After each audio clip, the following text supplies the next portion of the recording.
Hi hello welcome back to Revathi Kannada vlog. ನೋಡ್ತಾ ಇರ್ಬೋದು ನಮ್ಮ ಅತ್ತೆ ಮಾವ, ನಾನು, ನಮ್ಮ ಸರಸ್ವತಿ, ನಮ್ಮ ಇಬ್ಬರು ಮಾಮಿಯರು, ಸುರೇಖಾ ಮಾಮಿ, ಸವಿತಾ ಮಾಮಿ, ಹಾಗೆ ಮನೆಯವರೆಲ್ಲರೂ ಸೇರಿ ಇವತ್ತು ನಾಗರ ಪಂಚಮಿ ಹಬ್ಬವನ್ನು ಮಾಡ್ತಾ ಇದ್ದೀವಿ. ಹಾಗೆಯೇ ಫ್ರೆಂಡ್ಸ್, ಶ್ರಾವಣದಲ್ಲಿ ಮೊದಲನೇ ಹಬ್ಬವಾದ ನಾಗರ ಪಂಚಮಿಯ ಹಬ್ಬದ ಎಲ್ರಿಗೂ ಶುಭಾಶಯಗಳು. ಯಾಕಂದರೆ ಶ್ರಾವಣ ಸ್ಟಾರ್ಟ್ ಆಗಿದೆ. ಶ್ರಾವಣ ತಿಂಗಳು ಫುಲ್ಲು ಹಬ್ಬಗಳಿರುತ್ತೆ. ನಾವೆಲ್ಲ ನಾನ್ ವೆಜ್ ತಿನ್ನೋದನ್ನು ಬಿಟ್ಬಿಟ್ಟಿದ್ದೀವಿ. ಶ್ರಾವಣ ಪ್ರತಿದಿನವೂ ಹಬ್ಬನೇ. ಫಸ್ಟ್ನೇದಾಗಿ ನಾಗರ ಪಂಚಮಿ ಬರುತ್ತೆ, ಆಮೇಲೆ ಲಕ್ಷ್ಮೀ ಪೂಜೆ, ವರಮಹಾಲಕ್ಷ್ಮಿ ಪೂಜೆ ಬರುತ್ತೆ, ಆಮೇಲೆ ರಾಖಿ ಹಬ್ಬ ಬರುತ್ತೆ, ಕೃಷ್ಣ ಜನ್ಮಾಷ್ಟಮಿ ಬರುತ್ತೆ, ರಾಘವೇಂದ್ರ ಆರಾಧನೆ ಬರುತ್ತೆ. ಹೀಗೆ ಸಾಲು ಸಾಲಾಗಿ ಹಬ್ಬ, ಆಮೇಲೆ ಚೌತಿ ಹಬ್ಬ ಬರುತ್ತೆ. ಹೀಗೆ ಒಂದೊಂದೇ ಹಬ್ಬಗಳು ಶ್ರಾವಣ ಸ್ಟಾರ್ಟ್ ಆದ ತಕ್ಷಣ ಹಬ್ಬಗಳು ಸ್ಟಾರ್ಟ್ ಆಯಿತು. ಏನೋ ಒಂದು ಖುಷಿ. ಇದು ನೋಡ್ತಾ ಇರ್ಬೋದು, ವಾಸು ನಮ್ಮ ಸರಸ್ವತಿ ಮಾಡಿರೋದು. ಎಷ್ಟೊಂದು ಚೆನ್ನಾಗಿದೆ. ಅವಳು ಬೇಕಿದ್ರೆ ಇದನ್ನು ರೆಡಿ ಮಾಡಿ ಕೊಡ್ತಾಳೆ. ಯಾರಾದರೂ ಆರ್ಡರ್ ಕೊಡೋದು ನನಗೆ ಕಮೆಂಟ್ ಮಾಡ್ಬೋದು. ಎಷ್ಟು ಚೆನ್ನಾಗಿ ಅವಳೇ ಮಾಡಿರೋದು ವೆಲ್ವೆಟ್ ಬಟ್ಟೆಯಲ್ಲಿ. ಇದು ಹೂ ಮಾಡೋದೇ ಬೇರೆ ಬಟ್ಟೆಗಳು ಸಿಗುತ್ತೆ. ಇದಕ್ಕೆಲ್ಲ ಐಟಮ್ ಹಾಕಿ ಇದು 300-350 ಆಗುತ್ತೆ. ಇನ್ನೂ ನಿಮಗೆ ಯಾವ್ಯಾವ ರೀತಿ ವೆರೈಟಿ ಬೇಕೋ ಆ ಥರ ಎಲ್ಲ ಮಾಡಿಕೊಡ್ತಾಳೆ. ತುಂಬ ಕ್ರಿಯೇಟಿವ್ ಆಗಿ ಚೆನ್ನಾಗೇ ಮಾಡ್ತಾಳೆ. ಇವತ್ತು ಸದ್ಯಕ್ಕೆ ನಮಗೆಲ್ಲ ತೋರ್ಸೋಕ್ಕೆ ಅಂತ ಈ ಥರದ್ದು ಒಂದು ತಂದಿದ್ಲು ಕೆಳಗೆ, ಹಾಗಾಗಿ ತೋರಿಸ್ತಾ ಇದ್ಲು. ಎಷ್ಟೊಂದು ಚೆನ್ನಾಗಿದೆ ನೋಡಿ. ನಾನು ಸಹ ವಿಡಿಯೋ ಮಾಡಿ ನಮ್ಮ ವ್ಯೂವರ್ಸ್ಗೆ, ಸಬ್ಸ್ಕ್ರೈಬರ್ಗೆ ಹೇಳ್ತೀನಿ. ಅವ್ರು ಬೇಕಿದ್ರೆ ನಿಮಗೆ ಆರ್ಡ್ರ್ ಕೊಡ್ತಾರೆ ಅಂತೇಳಿ ತೋರಿಸ್ತಾ ಇದ್ದೀನಿ. ಹಾಗೆ ನೋಡ್ತಾ ಇರ್ಬೋದು, ಭಟ್ರು ಬರೋದು 10 ಗಂಟೆ ಅಂತ ಹೇಳಿದರು.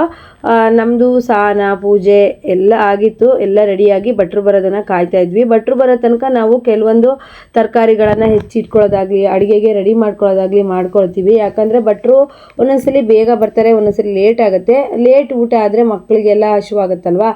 ಹಾಗಾಗಿ ಹೇಳ್ತಾ ಇರುವಾಗಲೇ ಭಟ್ರು ಬಂದುಬಿಟ್ರು. 10:30 ಆಗಿತ್ತು. ಇವತ್ತು ನಾಗರ ಪಂಚಮಿ ಆಗಿರೋದ್ರಿಂದ ಭಟ್ರು ಸಹ ತುಂಬಾ ಬ್ಯುಸಿ ಇರ್ತಾರೆ. ಅವರಿಗೂ ತುಂಬ ಕಡೆ ಪೂಜೆಗಳಿರುತ್ತೆ. ನಮ್ಮ ಭಟ್ರು, ಮಧು ಭಟ್ರು, ನಿಮಗೆ ಎಷ್ಟೋ ವಿಡಿಯೋಗಳಲ್ಲಿ ನಾನು ಹೇಳಿದ್ದೀನಿ. ನಮ್ಮ ಮನೆಗೆ ಏನೇ ಪೂಜೆ ಆದರೂ ಮಧು ಭಟ್ರು, ಅವ್ರ ಮಗ ಅಮೋದ ಭಟ್ರು ಬರ್ತಾರೆ. ನಮ್ಮ ಕೋಟೆ ಆಂಜನೇಯ ಸ್ವಾಮಿ ದೇವಸ್ಥಾನದ ಭಟ್ರು. ಹಾಗೆ ನಮ್ಗೆ ಫ್ಯಾಮಿಲಿ ಭಟ್ರು ಅಂತಲೇ ಹೇಳ್ಬೋದು. ಏನೇ ಪೂಜೆ ಪುನಸ್ಕಾರಗಳಿದ್ರು ನಾವು ಈ ಭಟ್ರ ಹತ್ರನೇ ಮಾಡಿಸೋದು. ತುಂಬ ಚೆನ್ನಾಗಿ ನಿಯಮಬದ್ಧವಾಗಿ ಪೂಜೆನ ಮಾಡ್ತಾರೆ. ಎಷ್ಟೇ ಅರ್ಜೆಂಟ್ ಇದ್ದರೂ ಸಹಿತ ಅವರು ನಮಗೆ ಕೆಲವೊಂದು ನಿಯಮಗಳ ಪ್ರಕಾರವಾಗಿ ಪೂಜೆಗಳನ್ನು ಮಾಡಿಕೊಡ್ತಾರೆ. ಹಾಗೆ ಇವತ್ತು ಮಧು ಭಟ್ರು ಅವರು ಬಂದಿದ್ದರು ನಮ್ಮ ಕೋಟೆ ಆಂಜನೇಯ ಸ್ವಾಮಿ ದೇವಸ್ಥಾನಕ್ಕೆ. ಅಮೋದ ಭಟ್ರು ಹೋಗಿದ್ರು. ನೋಡ್ತಾ ಇರ್ಬೋದು, ನಮ್ಮ ಮನೆಯ ನಾಗಪ್ಪ ದೇವಸ್ಥಾನ ಅಂತ ಹೇಳ್ಬೋದು. ಹಾಗೆಯೇ ಹಬ್ಬಗಳು ಶುರುವಾಯಿತು ಅಂದರೆ ಏನೋ ಒಂದು ಖುಷಿ ಹೆಣ್ಮಕ್ಳಿಗೆ, ಅದರಲ್ಲೂ ಹೆಣ್ಮಕ್ಳಿಗೆ ಏನೋ ಒಂದು ಸಡಗರ, ಖುಷಿ ಅನ್ನೋದಿರುತ್ತೆ. ಯಾಕಂದರೆ ಪ್ರತಿದಿನ ಹಬ್ಬ, ಪ್ರತಿದಿನ ಸಡಗರ, ಏನೋ ಒಂದು ತಯಾರಿ ಅಂತ ಹೇಳ್ಬೋದು. ಈಗ ನೋಡಿ, ಶ್ರಾವಣ ಬರೋದಕ್ಕಿಂತ ಮುಂಚೆ ಒಂದು 15 ದಿವಸ ಮುಂಚೆಯಿಂದನೇ ಮನೆ ಕ್ಲೀನ್ ಮಾಡ್ಕೊಳ್ಳೋದು, ನೀಟಾಗಿ ಇಟ್ಕೊಳ್ಳೋದು, ಈ ಥರ ಶ್ರಾವಣ ಬರ್ತಾಯಿದೆ ಅಂದವಾಗ ಏನೋ ಒಂದು ಖುಷಿ ಅಂತಲೇ ಹೇಳ್ಬೋದು. ಹಾಗೆ ನೋಡ್ತಾ ಇರ್ಬೋದು, ತುಂಬ ಚೆನ್ನಾಗಿ ಪೂಜೆ ಎಲ್ಲ ಆಯಿತು. ಪೂಜೆಯ ವೇಳೆ ಕರೆಕ್ಟಾಗಿ ಹಸು ಸಮೇತ ಬಂತು. ಸುರೇಖಾ ಮಾಮಿ, ಸವಿತಾ ಮಾಮಿ, ಹಾಗೆ ಮಾಮ, ಮಕ್ಕಳು ಎಲ್ಲರೂ ಬಂದಿದ್ದರು. ಎಲ್ಲರೂ ಪ್ರತಿ ವರ್ಷ ಇಲ್ಲೇ ನಾಗರ ಪಂಚಮಿಗೆ ಬರ್ತಾರೆ. ಹಾಗೆ ಭಟ್ರು ಸಹ ಅಂದರೆ ನಾಗರ ಪಂಚಮಿಗೆ, ದೀಪಾವಳಿ ಪೂಜೆಗೆ ಭಟ್ರು ಬಂದು ಪೂಜೆ ಮಾಡ್ತಾರೆ. ಇನ್ನು ವಾರಕ್ಕೆ 2 ದಿವಸ ಭಟ್ರು ಕಂಟಿನ್ಯೂ ಆಗಿ ಬರ್ತಾರೆ. ಭಟ್ರು ತುಂಬ ಚೆನ್ನಾಗಿ ಪೂಜೆ ಮಾಡಿಕೊಡ್ತಾರೆ. ಪ್ರಸಾದ ಬಂದುಬಿಟ್ಟು ಕೇಸರಿ ಬಾತ್ ಆಗಿತ್ತು. ಹಾಗೆಯೇ ಮಳೆ ಬೇರೆ ಅವಾಗವಾಗ ಬಂದು ಹೋಗ್ತಾ ಇತ್ತು. ನಾಗರ ಪಂಚಮಿನ ನಾವು ತುಂಬ ಶ್ರದ್ಧಾ ಭಕ್ತಿಯಿಂದ ಮಾಡಬೇಕು. ಯಾಕಂದರೆ ನಮಗೆ ಕಣ್ಣಿಗೆ ಕಾಣುವ ದೇವರು ಅಂತ ಅಂದರೆ ನಾಗಪ್ಪ ಅಂತಲೇ ಹೇಳ್ಬೋದು. ನಿಜವಾಗ್ಲೂ ಅಷ್ಟೇ, ನಾಗಪ್ಪ ದೇವಸ್ಥಾನದಲ್ಲಿ ತುಂಬಾ ಪವಾಡಗಳು ನಡೆದಿದೆ. ಭಟ್ರು ತುಂಬ ಚೆನ್ನಾಗಿ ಪೂಜೆನ ಮಾಡಿದ್ರು. ಹಾಗೆ ಮಳೆ ಸಹ ಬಿಟ್ಟಿತ್ತು. ನಮ್ಮ ದೇವಸ್ಥಾನದ ಮೇಲೆ ಮಳೆ ಬಂದರೂ ಏನೂ ತೊಂದರೆ ಇಲ್ಲ, ಯಾಕಂದರೆ ಶೆಡ್ ಮಾಡಿದ್ದಾರೆ. ಮಕ್ಕಳೆಲ್ಲ ಅಂದರೆ ಪೂರ್ತಿ ಜನ ನಿಲ್ಲೋದಕ್ಕೆ ಜಾಗ ಆಗಲ್ಲ. ನಾವೆಲ್ಲ ನಿಂತ್ಕೊಂಡಿದ್ವಿ. ಮಕ್ಕಳೆಲ್ಲ ಅಕ್ಕಪಕ್ಕ ಅಂದರೆ ಒಂದು ರೌಂಡು ಸುತ್ತ ಇದೆ, ಅಲ್ಲಿ ನಿಂತ್ಕೊಂಡಿದ್ದಾರೆ ಎಲ್ಲರೂ ಸಹಿತ. ಭಟ್ರು ಪ್ರತಿಯೊಬ್ಬರು ಮನೆಯ ಸದಸ್ಯರ ಹೆಸರು ಹೇಳಿ ಅರ್ಚನೆಯನ್ನು ಮಾಡ್ತಾರೆ.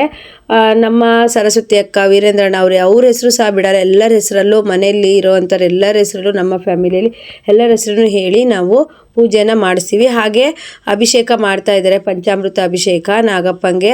ತುಂಬಾ ಪವರ್ಫುಲ್ ನಾಗಪ್ಪನೇ ಅಂತ ಹೇಳ್ಬೋದು. ತುಂಬ ವರ್ಷ ಆಯಿತು ಫ್ರೆಂಡ್ಸ್ ನಾಗಪ್ಪ ದೇವಸ್ಥಾನ ಪ್ರತಿಷ್ಠಾಪನೆ ಮಾಡಿ. ತುಂಬ ವರ್ಷ ಅಂದರೆ ಒಂದು 30 ವರ್ಷ ಹತ್ರ ಆಯಿತು ದೇವಸ್ಥಾನ ಪ್ರತಿಷ್ಠಾಪನೆ ಆಗಿ. ಅವಾಗಿಂದನೂ ಇದೇ ರೀತಿಯೇ ನಮ್ಮ ಅತ್ತೆ ಮಾವ ನಮ್ಮ ಮನೆಯವರೆಲ್ಲರೂ ಸಹಿತ ಪೂಜೆ ಮಾಡ್ಕೊತಾ ಬಂದಿದ್ದಾರೆ. ಶ್ರೇಷ್ಠವಾಗಿ ಭಟ್ರು ಮಾಡಿದರೆ ಶ್ರೇಷ್ಠ ಅಲ್ವಾ, ಹಾಗಾಗಿ ಶ್ರೇಷ್ಠವಾಗಿ ಭಟ್ರೇ ಬಂದುಬಿಟ್ಟು ಪಂಚಮಿಗೆ ದೀಪಾವಳಿಗೆ ಮಾಡ್ತಾರೆ ನೋಡಿ. ಅದೇ ಟೈಮ್ಗೆ ಹಸು ಸಹ ಬಂತು, ಪೂಜೆ ಆಗೋವರೆಗೂ ಸಹಿತ ಹಸುವು ಇಲ್ಲೇ ಇತ್ತು. ತುಂಬ ಒಳ್ಳೆಯದು ಹಸು ಬಂದರೆ ಪೂಜೆ ಆಗೋ ಟೈಮಲ್ಲಿ. ಹಾಗೆ ಭಟ್ರು ಅಭಿಷೇಕ ಮಾಡಿದ್ರು, ನೋಡ್ತಾ ಇರ್ಬೋದು ತುಂಬ ಚೆನ್ನಾಗಿ ಅಭಿಷೇಕ ಪೂಜೆನ ಮಾಡಿಕೊಟ್ರು. ಭಟ್ರಿಗೆ ಇವತ್ತು ಪುರ್ಸೊತ್ತೆಲ್ಲ ಫೋನ್ ಮೇಲೆ ಫೋನ್ ಬರ್ತಾನೆ ಇತ್ತು, ಆದರೂ ಸಮೇತ ನಿಧಾನಕ್ಕೆ ನಮ್ಮ ನಾಗಪ್ಪನಿಗೆ ಹಾಲನ್ನು ಎರೆದ್ರು. ಹಾಗೆಯೇ ಹಸಿತೇನೆ ಬಿಸಿತೇನೆ ಅಂತ ಎರಡಿರುತ್ತೆ. ಅಂದರೆ ಭಾನುವಾರ ಹಸಿತೇನೆ ಮಾಡಿದ್ದಾರೆ, ಅಂದರೆ ಹುತ್ತಕ್ಕೆ ಹಾಲೆರೆಯುವವರು. ಹಾಗೆ ಈ ಥರ ದೇವಸ್ಥಾನಗಳಲ್ಲಿ ಪೂಜೆ ಮಾಡಿಸೋರು ಸೋಮವಾರ ಮಾಡಿದರೆ ತುಂಬ ಒಳ್ಳೇದು ಬಂದಿದೆ ಈ ವರ್ಷ. ಯಾಕಂದರೆ ಸೋಮವಾರ ಬಂದಿರೋದ್ರಿಂದ ತುಂಬ ಶ್ರೇಷ್ಠವಾದ ಪಂಚಮಿ ಅಂತ ಹೇಳ್ಬೋದು. ಹಾಗೆ ಫ್ರೆಂಡ್ಸ್, ತುಂಬ ವರ್ಷಗಳಿಗೆ ಒಂದ್ಸರಿ 40 ವರ್ಷಕ್ಕೆ ಒಂದ್ಸರಿ ಬರೋದಂತೆ ಈ ಥರ. ಇನ್ನು ಸೋಮವಾರ ಪಂಚಮಿ ಇದೇ ಡೇಟಿಗೆ ಬರೋದು 40 ವರ್ಷ ಬಿಟ್ಟಂತೆ. ಈ ವರ್ಷ ತುಂಬಾ ಒಳ್ಳೆಯದು ಬಂದಿರೋದ್ರಿಂದ ಯಾರೂ ಸಹ ಪೂಜೆನ ಮಿಸ್ ಮಾಡ್ಕೊಂಬಿಡಿ. ನೋಡಿ, ನೀವು ಏನಾದರೂ ಮನಸ್ಸಲ್ಲಿ ಕೋರಿಕೆ ಇದ್ದರೆ ಇಲ್ಲೇ ಕೇಳ್ಕೊಂಬಿಡಿ, ನಮ್ಮ ನಾಗಪ್ಪ ನಿಮ್ಮ ಮನಸ್ಸಿನ ಕೋರಿಕೆನ ಈಡೇರಿಸ್ತಾರೆ. ಹಾಗೆಯೇ ಹಣ್ಕಾಯಿ ತುಂಬ ಬಂದಿತ್ತು, ಎಲ್ಲ ಹಣ್ಕಾಯಿನೂ ಮಾಡಿಬಿಟ್ಟು ಭಟ್ರು ಪೂಜೆನ ತುಂಬ ಚೆನ್ನಾಗಿ ಮಾಡಿಕೊಟ್ರು. ನೋಡಿ ಎಷ್ಟೊಂದು ಜನ ಬಂದಿದ್ದಾರಂತೆ. ತುಂಬಾ ಪವರ್ಫುಲ್ ದೇವಸ್ಥಾನ ಅಂತಲೇ ಹೇಳ್ಬೋದು ನಮ್ಮ ನಾಗಪ್ಪನ ದೇವಸ್ಥಾನ. ಹಾಗೆಯೇ ಹಣ್ಣು ಹಣ್ಕಾಯಿ ಪೂಜೆ ಹಾಗೆ ಮಂತ್ರ ಎಲ್ಲ ತುಂಬ ಚೆನ್ನಾಗಿತ್ತು. ನಮ್ಮ ನಾಗಪ್ಪ ಅವರು ಸಹ ತುಂಬ ಚೆನ್ನಾಗಿ ಕಾಣ್ತಾ ಇದ್ದಾರೆ. ಹಾಗೆಯೇ ತುಂಬ ಬಿಸಿಲು ಬಂದಿತ್ತು, ಮಳೆ ಇರಲಿಲ್ಲ. ಆದರೆ ಸಂಜೆ ಟೈಮಿಗೆ ಮಳೆ ಬಂತು. ಯಾಕಂದರೆ ನಾಗರ ಪಂಚಮಿ ದಿವಸ ಮಳೆ ಬಂದರೆ ನಾವು ಎರೆದಿರೋ ಹಾಲು ನಾಗಪ್ಪಂಗೆ ಸಲ್ಲತ್ತೆ ಅಂತ ಹೇಳಿ ವಾಡಿಕೆ. ಹಾಗಾಗಿ ಮಧ್ಯಾಹ್ನ ಮೇಲೆ ಮಳೆ ಬಂತು. ನಾಗರ ಪಂಚಮಿ ಹಬ್ಬದಲ್ಲಿ ಎಲ್ಲರೂ ಸಹ ಒಟ್ಟಿಗೆ ಸೇರಿ ಹಬ್ಬ ಮಾಡ್ತೀವಿ. ನೆಕ್ಸ್ಟು ಗಣಪತಿ ಹಬ್ಬ ಮತ್ತು ದೀಪಾವಳಿ ಹಬ್ಬ, ದಸರಾ ಎಲ್ಲ ಬಂದಾಗ ಅವ್ರವ್ರ ಮನೆಯಲ್ಲೇ ಪೂಜೆ, ಫ್ಯಾಕ್ಟ್ರಿ ಪೂಜೆ ಎಲ್ಲ ಇರೋದ್ರಿಂದ ಆವಾಗ ಅವ್ರವ್ರ ಮನೆಯಲ್ಲೇ ಪೂಜೆಗಳಿರುತ್ತೆ. ಈ ನಾಗರ ಪಂಚಮಿ ಅಂದರೆ ಎಲ್ಲರೂ ಸಹಿತ ಸೇರಿಬಿಟ್ಟು ಇಲ್ಲಿ ಪೂಜೆ ಮಾಡಿಸ್ತೀವಿ. ತುಂಬ ಚೆನ್ನಾಗಿ ಪೂಜೆ ಆಯಿತು. ನಮ್ಮ ನಾಗಪ್ಪ ಸಹ ತುಂಬ ಚೆನ್ನಾಗಿ ಕಾಣ್ತಾ ಇದ್ದಾರೆ. ಹಾಗೆ ಭಟ್ರು ಮಂಗಳಾರತಿ ಮಾಡ್ತಾಯಿದ್ದಾರೆ. ಯಾರಿಗೆಲ್ಲ ಏನೇನು ಕೋರಿಕೆ ಇದೆ ಅಲ್ಲಿಂದನೇ ಬೇಡ್ಕೊಳ್ಳಿ, ನಮ್ಮ ನಾಗಪ್ಪ ಅವರು ಈಡೇರಿಸ್ತಾರೆ. ಹಾಗೆ ನೋಡ್ತಾ ಇರ್ಬೋದು ಪೂಜೆ ತುಂಬ ಚೆನ್ನಾಗಾಯಿತು. ಹಾಗೆ ಮಂಗಳಾರತಿ ತಗೊಂಡು ಅಕ್ಷತೆ ಹಾಕಿ ಪ್ರಸಾದ ತಗೊಂಡು ಮತ್ತೆ ನೆಕ್ಸ್ಟು ನಾವು ಅಡುಗೆ ಮಾಡೋದಕ್ಕೆ ಬಂದ್ವಿ. ತುಂಬ ಜನ ಆಗಿದ್ರು ಪೂಜೆ ಮುಗಿಯೋಷ್ಟರಲ್ಲಿ. ನೋಡಿ, ಅರಿಶಿನ ಹಾಗೆ ಹೂವು ಸರಸ್ವತಿ ಎಲ್ಲ ಮಕ್ಕಳಿಗೂ ಕೊಟ್ಟಲು. ಹಾಗೆ ಎಲ್ಲರೂ ಸಹ ಒಂದು ರೌಂಡು ಸುತ್ತಾರ್ದು ಮತ್ತು ಅಡ್ಡ ಬಿದ್ದು ಬೇಡ್ಕೊಂಡು ಹೊರಗೆ ಬರ್ತಾಯಿದ್ರು. ಹಾಗೆ ಇದು ಹಣ್ಣು ಬಂದಂಥವ್ರಿಗೆ ಹಣ್ಣು ಮತ್ತು ಪ್ರಸಾದ ಕೊಡೋದಕ್ಕೆ ಬಾಳೆಹಣ್ಣು ನೈವೇದ್ಯ ಮಾಡಿದ್ವಿ. ಹಾಗೆ ನೋಡ್ತಾ ಇರ್ಬೋದು ಭಟ್ರು ದೇವರಿಗೆ ಬೇಡ್ಕೊಂಡು ಅಕ್ಷತೆನ ಹಾಕಿ ಅಂತ ಎಲ್ಲರಿಗೂ ಸಹಿತ ಅಕ್ಷತೆ ಕೊಟ್ಟರು. ಹಾಗೆ ಪ್ರಸಾದನ ಒಳಗಡೆ ತಂದುಬಿಟ್ಟು ಕೇಸರಿ ಬಾತು ಹಾಗೆ ಕೆಂಪು ಕಡಲೆ ನೆನೆಸಿರೋದು ಮಕ್ಕಳಿಗೆ ಎಲ್ಲರಿಗೂ ಸಹಿತ ಸುರೇಖಾ ಮಮ್ಮಿ ಪ್ರಸಾದನ ಕೊಡ್ತಾ ಇದ್ದಾರೆ. ನಮ್ಮ ತಂಗಿ ಮಗ ಸಹ ಬಂದಿದ್ದ, ಅವನು ಸಹಿತ ಪೂಜೆ ಆಗೋವರೆಗೂ ಊಟ ಆಗೋವರೆಗೂ ಇಲ್ಲೇ ಇದ್ದು ಮತ್ತು ಸಂಜೆ ಮೇಲೆ ಸಾಗರಕ್ಕೆ ಹೋದ. ಅಂದರೆ ಅವನು 3-4 ದಿವಸ ರಜೆ ಇತ್ತಲ್ಲ, ಹಾಗಾಗಿ ಬಂದಿದ್ದ. ಪ್ರಸಾದ ಮಾತ್ರ ತುಂಬ ಚೆನ್ನಾಗಿತ್ತು, ಕೇಸರಿ ಬಾತು ಪ್ರಸಾದ ಹೇಗಿತ್ತು ಅಂದರೆ ಬಾಯಲ್ಲಿಟ್ಟರೆ ಕರ್ಗೋಗೋ ರೀತಿ ಭಟ್ರು ತುಂಬ ಚೆನ್ನಾಗಿ ಪ್ರಸಾದ ಮಾಡಿದರು.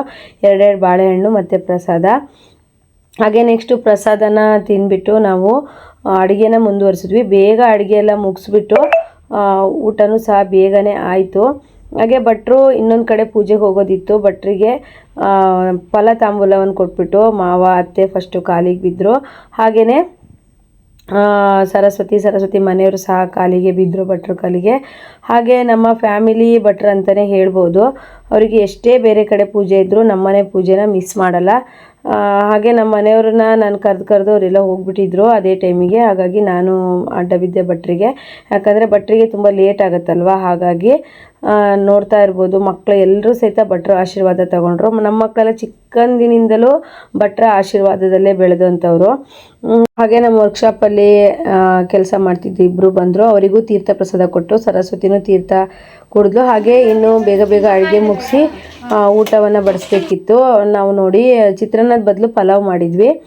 ಹಾಗೆಯೇ ಬೀನ್ಸ್ ಪಲ್ಯ ಮತ್ತು ಗೋಧಿ ಕಡಿ ಪಾಯಸ ಹಾಗೆ ಅನ್ನ ಸಾಂಬಾರು ಕೋಸಂಬರಿ ಇಷ್ಟು ಮಾಡಿದ್ವಿ ಫ್ರೆಂಡ್ಸ್. ಸಿಂಪಲ್ಲಾಗಿ ತುಂಬ ಚೆನ್ನಾಗಿ ಅಡುಗೆ ಆಗಿತ್ತು. ಹಾಗೆಯೇ ಸ್ವಲ್ಪ ಪಾತ್ರೆಗಳೆಲ್ಲ ಇದ್ವು, ನಾನು ತೊಳಿತಿದ್ದೆ. ಇವ್ರು ನೋಡಿ ನಮ್ಮ ಅತ್ತೆ, ಅವರು ಸಹಿತ ನಮ್ಮ ಜೊತೆಗೆ ಮಾತಾಡ್ತಾ ನಿಂತ್ಕೊಂಡಿದ್ರು. ಹಾಗೆ 4 ಜನ ಇದ್ದಿದ್ದರಿಂದ ಬೇಗನೆ ಅಡುಗೆ ಮುಗ್ದೋಯ್ತು. ಹಾಗೆ ಟೇಸ್ಟು ತುಂಬ ಚೆನ್ನಾಗಿ ಬಂದಿತ್ತು. ಒಬ್ಬರಿಗೆ ಮಾಡೋದು ಅಂದರೆ ಸ್ವಲ್ಪ ಬೋರ್ ಅನಿಸುತ್ತೆ, ಎಲ್ಲರೂ ಸೇರಿ ಮಾಡಿದ್ವಿ ಅಂತಂದರೆ ಬೇಗನೆ ಮುಗ್ದೋಗುತ್ತೆ. ಹಾಯ್ ಫ್ರೆಂಡ್ಸ್, ಇವತ್ತು ನಾಗರ ಪಂಚಮಿ. ನೋಡಿ ಸುರೇಖಾ ಮಾಮಿ ಬಂದಿದ್ದಾರೆ, ಇನ್ನೊಬ್ರು ಮಾಮಿ ಸವಿತಾ ಮಾಮಿ, ಸರಸ್ವತಿ ಆಯನೆ ಯಾವಾಗೂ ಹಾಯ್ ಒಂದು ಅನಿಸ್ತಿದ್ದೆ ಅಂತ. ಯಾರು ಚೆನ್ನಾಗಿ ಕಳ್ತಿದ್ದಾರೆ ಹೇಳಿ? ಸರಸ್ವತಿನ, ನಾನ, ಸವಿತಾ ಮಾಮಿನ, ಸುರೇಖಾ ಮಾಮಿನ. ಫಸ್ಟು ನಾನು ಹೇಳ್ತೀನಿ, ಫಸ್ಟು ಸುರೇಖಾ ಮಾಮಿ, 2ನೇ ಸರಸ್ವತಿ, 3ನೇ ಸವಿತಾ ಮಾಮಿ, 4ನೇ ನಾನು. ಹಬ್ಬ ಹಬ್ಬ ಇವತ್ತು 4 ಜನದ ಅಡಿಗೆ ನಳಪಾಕ ರೆಡಿ ಆಗ್ತಿದೆ. ಹೇಳಮ್ಮಿ, ನೀನೇ ಹೇಳ್ಬೇಕು. ಮನೆ ಅವಳೆ ಎದುರ್ತಿದ್ದಾಳೆ. ನಾಗರ ಪಂಚಮಿ ಹಬ್ಬಕ್ಕೆ ಊಟಕ್ಕೆ ಬನ್ನಿ ಅಲ್ಲ. ನಾಗರ ಪಂಚಮಿ ಹಬ್ಬದ ಶುಭಾಶಯಗಳು ಎಲ್ಲರಿಗೂ. Thank you. ಬೆಳಗ್ಗೆ ಅವಳು ಹೇಳಿಲ್ಲಲ್ಲ. ಹಾಗೆ ಕೋಸಿನ ಪಕೋಡ ಮಾಡಿದ್ವಿ. ಮಕ್ಕಳು ಬೋಂಡ ಇಲ್ಲದೆ ಊಟನೇ ಮಾಡಲ್ಲ ನಮ್ಮ ಮನೆಗೆ. ಏನೇ ಅಡುಗೆ ಮಾಡಿದ್ರು ಅವರಿಗೆ ಹಬ್ಬದ ಅಡುಗೆಯಲ್ಲಿ ಬೋಂಡ ಇರಲೇಬೇಕು. ಚಿಕ್ಕ ವಯಸ್ಸಿಂದನೂ ಅವರಿಗೆ ಅದೊಂದು ಅಭ್ಯಾಸ. ಮೆಣಸಿನ್ಕಾಯಿ ಬೋಂಡ ಇಲ್ಲ, ಈರುಳ್ಳಿ ಬೋಂಡ ಇಲ್ಲ ಅಂದರೆ ಕೋಸು. ನಾವು ಕೋಸಿನ ಬೋಂಡ ಮಾಡಿದ್ವಿ, ಈರುಳ್ಳಿ ಬೋಂಡ ಮಾಡಿಲ್ಲ. ಬೋಂಡ ಇದ್ರೇ ಹಬ್ಬ ಅವರಿಗೆ ಫೀಲ್ ಆಗೋದು, ಇಲ್ಲಾಂದರೆ ಹಪ್ಪಳನಾದರೂ ಹುರಿಬೇಕು. ಹಾಗಾಗಿ ಈಗಂತೂ ಶ್ರಾವಣ, 1 ತಿಂಗಳು ಫುಲ್ಲು ವೆಜಿಟೇರಿಯನ್ ಅಡುಗೆ. ಹಾಗಾಗಿ ಬೋಂಡ ಅಂತೂ ಮಾಡಿ ಸುಸ್ತಾಗತ್ತೆ ನಮಗೆ. ವಾರದಲ್ಲಿ 2-3 ದಿನ ಬೋಂಡ ಬೇಕೇ ಬೇಕು ಅಂತಾರೆ.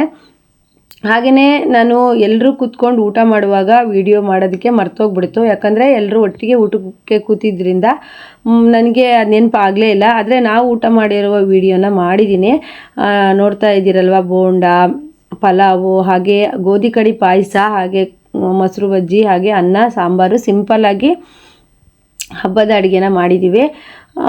ತುಂಬ ಚೆನ್ನಾಗಿತ್ತು. ಈಗ ನಾವು ಲೇಡೀಸ್ ಎಲ್ಲ ಊಟ ಮಾಡೋಣ ಅಂತೇಳ್ಬಿಟ್ಟು ಕೂತ್ಕೊಳ್ತಾ ಇದ್ದೀವಿ. ಎಲ್ಲರದ್ದು ಊಟ ಆಯಿತು. ನಾವು ಒಂದು 4-5 ಜನ ಲೇಡೀಸಿಂದು ಊಟ ಆಗಿರಲಿಲ್ಲ. ಊಟ ಮಾಡೋಣ ಅಂತೇಳ್ಬಿಟ್ಟು ಚಾಪೆ ಹಾಕ್ತಾ ಇದ್ದಾರೆ. ಇನ್ನು ಗಣಪತಿ ಹಬ್ಬಕ್ಕೆ ಹೋಳಿಗೆ ಎಲ್ಲ ಮಾಡ್ತೀವಿ. ಈಗ ನಾಗರ ಪಂಚಮಿಗೆ ಸಿಂಪಲ್ಲಾಗಿ ಮಾಡಿದ್ವಿ. ಯಾಕಂದರೆ ಪೂಜೆ ಭಟ್ರು ಬರೋದು ಅದೆಲ್ಲ ಲೇಟ್ ಆಗುತ್ತಲ್ವ, ಇನ್ನೂ ಊಟ ಲೇಟ್ ಆಗಿಬಿಡುತ್ತೆ. ಅದರಿಂದ ಸಿಂಪಲ್ಲಾಗಿ ಅಡುಗೆನ ಮಾಡ್ತೀವಿ ಯಾವಾಗಲೂ ಅಷ್ಟೇ. ಇದೇ ನನ್ನ ವ್ಯೂವರ್ಸು, ಸಬ್ಸ್ಕ್ರೈಬರು ಯಾವ ರೀತಿ ಎಲ್ಲ ಹಬ್ಬನ ಆಚರಣೆ ಮಾಡ್ತೀರಾ ಅಂತ ನನಗೆ ಕಮೆಂಟ್ ಮಾಡಿ. ನೀವು ಯಾವುದೆಲ್ಲ ಉಂಡೆ ಮಾಡ್ತೀರಾ, ಏನು ಅಡುಗೆ ಮಾಡ್ತೀರಾ, ನಾಗರ ಪಂಚಮಿ ಹಬ್ಬದಲ್ಲಿ ಏನು ಸ್ಪೆಷಲ್ಲು, ನಿಮ್ಮ ಕಡೆ ಹೇಗೆ ಆಚರಣೆ ಮಾಡ್ತೀರಾ ಅಂತ ನನಗೆ ಕಮೆಂಟ್ ಮಾಡಿ ಹೇಳಿ. ಹಾಗೆ ನಾವೆಲ್ಲರೂ ಸಹಿತ ಬಡಿಸ್ಕೊಂಡು ಹಾಗೆಯೇ ಎದುರುಗಡೆ ಅಡುಗೆ ಎಲ್ಲ ಇಟ್ಕೊಂಡು ಊಟ ಮಾಡಿದ್ವಿ. ಮಕ್ಕಳಿಗೆಲ್ಲ ಕರೆದ್ವಿ, ಹೊಟ್ಟೆ ಫುಲ್ಲು ಊಟ ಮಾಡಿಬಿಟ್ಟಿದ್ರಲ್ವ, ಅವ್ರು ಯಾರೂ ಬರಲೇ ಇಲ್ಲ. ನಾವೇ ಅಡುಗೆನ ಎದುರುಗಡೆ ಇಟ್ಕೊಂಡು ಊಟ ಮಾಡಿದ್ವಿ. ಹಾಗೆಯೇ ಎಲ್ಲ ಬಡಿಸ್ಬಿಟ್ಟು ನಾವು ಊಟವನ್ನು ಮಾಡ್ಕೊಂಡ್ವಿ. ಅಡುಗೆ ಎಲ್ಲದು ತುಂಬ ಚೆನ್ನಾಗಿತ್ತು. ಸಿಂಪಲ್ಲಾಗಿ, ಏನು ಹೆವಿ ಇರಲಿಲ್ಲ. ಆರಾಮಾಗಿ ಊಟ ಆದಮೇಲೂ ಕೆಲಸ ಮಾಡೋ ರೀತಿ ಇತ್ತು. ಹಬ್ಬದ ಊಟ ಮಾಡಿದ್ಮೇಲೆ ಕೆಲಸ ಮಾಡೋ ಮನಸ್ಸು ಅಷ್ಟೊಂದಿರಲ್ಲ. ಆದರೆ ಲೈಟ್ ವೆಯ್ಟಾಗಿ ಮತ್ತು ಹಬ್ಬ ಆದಮೇಲೂ ಸಹಿತ ಚೆನ್ನಾಗಿ ಕೆಲಸ ಮಾಡಿದ್ದೀವಿ. ಈ ಸಲ ಸೋಮವಾರ ನಾಗರ ಪಂಚಮಿ ಬಂದಿರೋದ್ರಿಂದ ತುಂಬಾ ಒಳ್ಳೆಯದಿದೆ. ಹಾಗೆ ಯಾರೆಲ್ಲ ನಾಗರ ಪಂಚಮಿ ಆಚರಣೆ ಮಾಡ್ತೀರಾ, ಇಲ್ಲ ನೀವು ಗಣಪತಿ ಹಬ್ಬದಲ್ಲೇ ನಾಗರ ಪಂಚಮಿ ಮಾಡ್ತೀರಾ ಏನು ಅಂತ ನನಗೆ ಕಮೆಂಟ್ ಮಾಡಿ. ತುಂಬ ಜನ ನಾಗರ ಪಂಚಮಿಗೆ ಮಾಡ್ತಾರೆ, ಕೆಲವರು ಗಣಪತಿ ಹಬ್ಬದಲ್ಲಿ ಇರುತ್ತೆ. ನೋಡಿ, ನಮಗೂ ಹಸಿವಾಗ್ಬಿಟ್ಟಿತ್ತು. ಹಾಗೆಯೇ ಊಟ ಮಾಡೋದಕ್ಕೆ ಕೂತ್ಕೊಂಡ್ವಿ. ಹಾಗೆ ಊಟ ಎಲ್ಲ ಆದಮೇಲೆ ಎಲ್ಲರೂ ಸಹಿತ ಅವ್ರವ್ರ ಮನೆಗೆ ಹೋದರು. ನಾನು ಸಹಿತ ಬೇಗ ಬಂದೆ ಮನೆಗೆ, 4 ಗಂಟೆಗೆ ಬಂದ್ಬಿಟ್ಟು. ಎಲ್ಲರೂ ಒಟ್ಟಿಗೆ ಸೇರಿದ್ರೆ ಅಂತೂ ಎಷ್ಟು ಮಾತಾಡ್ತೀವಿ. ಮಾತು ಸ್ಟಾರ್ಟಿಂಗಿಂದ ಅವ್ರ ಮನೆಗೆ ಹೋಗೋವರೆಗೂ ನಾವು ಮಾತಾಡ್ತಾನೆ ಇರ್ತೀವಿ. ತುಂಬ ಮಾತಾಡ್ತೀವಿ. ಒಟ್ಟಿಗೆ ಸೇರೋದು ತುಂಬ ಅಪರೂಪ ಅಲ್ವಾ. ಎಲ್ಲರೂ ಸೇರಿಕೊಂಡಾಗ ತುಂಬ ತಮಾಷೆ ಮಾತು ಎಲ್ಲ ಇರುತ್ತೆ. ನೀವು ತುಂಬ ವೀಡಿಯೋಸ್ಗಳಲ್ಲಿ, ನಮ್ಮ ಫ್ಯಾಮಿಲಿ ವೀಡಿಯೋಸ್ಗಳೆಲ್ಲ ನೋಡಿದ್ದೀರಾ. ಹಾಗೆಯೇ ಬೇಗ ಊಟ ಮಾಡಿಕೊಂಡು ಮನೆಗೆ ಬಂದುಬಿಟ್ಟೆ ನಾನು. ಅಂದರೆ ಸಂಜೆ ನನಗೇನು ಬಟ್ಟೆನೂ ಹೊಲಿದಿಲ್ಲ, ಆದರೆ ಬಟ್ಟೆ ನೋಡೋದಕ್ಕೆ ಕಸ್ಟಮರ್ ಬರ್ತೀನಿ ಅಂತ ಹೇಳಿದರು. ಅದಕ್ಕೋಸ್ಕರ ಬೇಗ ಬಂದು ಊಟ ಆಗಿ 1 ಗಂಟೆ ಎಲ್ಲರೂ ಮಾತಾಡ್ತಾ ಕೂತಿದ್ವಿ. ನೆಕ್ಸ್ಟು ಎಲ್ಲರೂ ಅವ್ರವ್ರ ಮನೆಗೆ ಹೊರಟರು, ನಾನು ಸಹ ಹೊರಟೆ. ಫಸ್ಟಿಗೆ ಸವಿತಾ ಮಾಮಿ, ವಾಸು ಮಾಮ ಹೊರಟರು. ಅವರು ಅಂಗಡಿ ಓಪನ್ ಮಾಡಬೇಕಿತ್ತು ಮಧ್ಯಾಹ್ನ ಮೇಲೆ. ಇವತ್ತು ಸೋಮವಾರ ಆಗಿರೋದ್ರಿಂದ ಹಾಗಾಗಿ ರಜೆ ಇಲ್ವಲ್ಲ, ಅಂಗಡಿ ಎಲ್ಲ ಓಪನ್ ಮಾಡಬೇಕು. ಅವ್ರದ್ದು ಪ್ರಾವಿಷನ್ ಸ್ಟೋರ್ ಇದೆ, ಹಾಗಾಗಿ ಅವರು ಹೊರಟರು. ನೋಡಿ, ಪಂಚಮಿ ಹಬ್ಬ ಅಂದರೆ ಹಾಲೆರ್ದು ಆದಮೇಲೆ ಮಳೆ ಜೋರಾಗಿ ಬಂದಿತ್ತು. ಮಳೆ ಬಂದರೆ ನಾಗಪ್ಪನಿಗೆ ಸೇರತ್ತೆ ಅಂತ ಹೇಳ್ತಾರೆ. ಹಾಗೆ ಅರು ಟಾಟಾ ಮಾಡ್ತಾ ಇದ್ದಾನೆ ನನಗೆ, ನಾ ವಿಡಿಯೋ ಮಾಡ್ತಾ ಇದ್ನಲ್ಲ ಅರವಿಂದ. ನೋಡಿ, ವಾಸು ಮಾಮನ ಸಣ್ಣ ಮಗ, ಹಾಗೆ ಜಗದೀಶ್ ಮಾಮನ ಸಹಿತ ಅವರು ಹೊರಟರು. ಇನ್ನು ಹಾಗೆಯೇ ಹಬ್ಬ ಅಂದಮೇಲೆ ಎಲ್ಲರೂ ಒಟ್ಟಿಗೆ ಸೇರ್ತೀವಿ. ಆಮೇಲೆ ಹಾಗೆಯೇ ಎಲ್ಲರೂ ಸಹಿತ ಮನೆಗೆ ಹೋಗಲೇಬೇಕಾಗತ್ತೆ. ಮಳೆ ಬರ್ತಿರೋದ್ರಿಂದ ಮಾಮನು ಸಹಿತ ಹೆಲ್ಮೆಟ್ ಎಲ್ಲ ಹಾಕ್ಕೊಂಡು ರೆಡಿ ಆದರು. ಹಾಗೆ ಮಾಮಿ ಅವ್ರ ಬೈಕಲ್ಲಿ ಅಂದರೆ ಅವ್ರು ಸ್ಕೂಟಿ ತೊಗೊಂಬಂದಿದ್ರು. ಬೆಳಗ್ಗೆ ಬೇಗನೆ ಬಂದಿದ್ರು ಅವರು ಪೂಜೆಗೆ ಕರೆಕ್ಟ್ ಟೈಮಿಗೆ. ಹಾಗಾಗಿ ಆರ್ಯನು ಮತ್ತು ಜಗದೀಶ್ ಮಾಮ ಅವರು ಒಂದು ಬೈಕಲ್ಲಿ ಹೋದರು. ಸುರೇಖಾ ಮಾಮಿ ಅವರು ಅಂದರೆ ನಮ್ಮ ಮನೆಯಿಂದ 1.5 ಕಿಲೋಮೀಟ್ರ್ ಆಗುತ್ತೆ ಕಾಲ್ವೇಣಿ ಅವ್ರ ಮನೆ ಇರೋದು. ಹಾಗಾಗಿ ಅವ್ರ ಬೈಕಲ್ಲಿ ಹೋದರು. ಫ್ರೆಂಡ್ಸ್, ಈ ವಿಡಿಯೋ ಇಷ್ಟ ಆದರೆ ಲೈಕ್ ಮಾಡೋದನ್ನು ಮರಿಬೇಡಿ. ನೆಕ್ಸ್ಟ್ ವಿಡಿಯೋದೊಂದಿಗೆ ಮತ್ತೆ ಬರ್ತೀನಿ. ಎಲ್ರಿಗೂ ಬಾಯ್. ವಿಡಿಯೋ ಹೇಗಾಗಿದೆ ಅಂತ ಕಮೆಂಟ್ ಮಾಡಿ ಹೇಳಿ. ಎಲ್ರಿಗೂ ಬಾಯ್ ಫ್ರೆಂಡ್ಸ್.